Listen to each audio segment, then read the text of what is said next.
We've talked a lot about the sights and sounds that Indiana will contribute to this event. Yes, the Columbus North Marching Band will be in the parade. There was question over whether they could actually make the trip to DC. They got the invitation on a little bit short notice, so they had to raise the money to make this trip happen, $125,000. They were worried they weren't going to make it, but the community stepped up, and now they're here.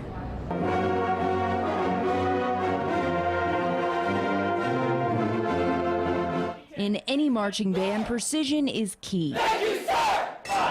Every step, every note, every move has to be perfect. It definitely takes a lot of work. It takes a lot of prep and a lot of dedication. That's especially true when millions of people will watch your performance. It's cool to know that we are being able to be a part of history.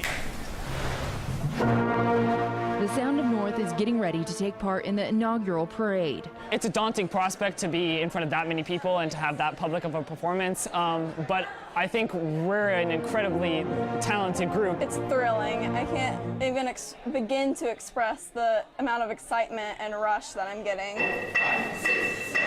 They practice in the same halls that the future Vice President of the United States once walked. Wow, he actually went here. Because of that, I get to go support my city and my school.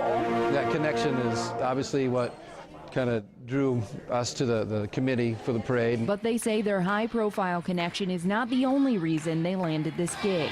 It's the caliber of our program that got us this far, and I think that's awesome. For these kids, the pressure of the national spotlight is nothing new, but they know this time the stakes are higher. Even the Rose Parade, as grand as that is, this feels like just another level up from that. On January 20th, the world will see what kids from Columbus can do. There's no better group to represent our school and our community. These kids are absolutely incredible. As they spend every spare minute fine-tuning each song, the significance of the big day is not lost on young minds. It's such an honor. It seems like it's a one in a million.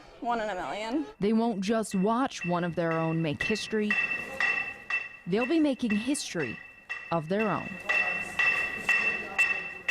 The band had a big surprise this week. They actually made the trip a full 24 hours earlier than they expected. The Inauguration Committee asked them to come to DC early to give a special performance, so they had to make that trip early. They had to book another hotel room, raise a little bit more money to cover the cost, but they made it happen, and it just adds to the experience that they've had this week. The reward for a good job is do more work. Exactly. But they don't seem to mind at all. Not at all. We will certainly see them along the parade route. We'll have full coverage of that throughout the day here on 24 Hour News 8. Live coverage from daybreak all the way through the end of the festivities. More to come from Washington, still ahead.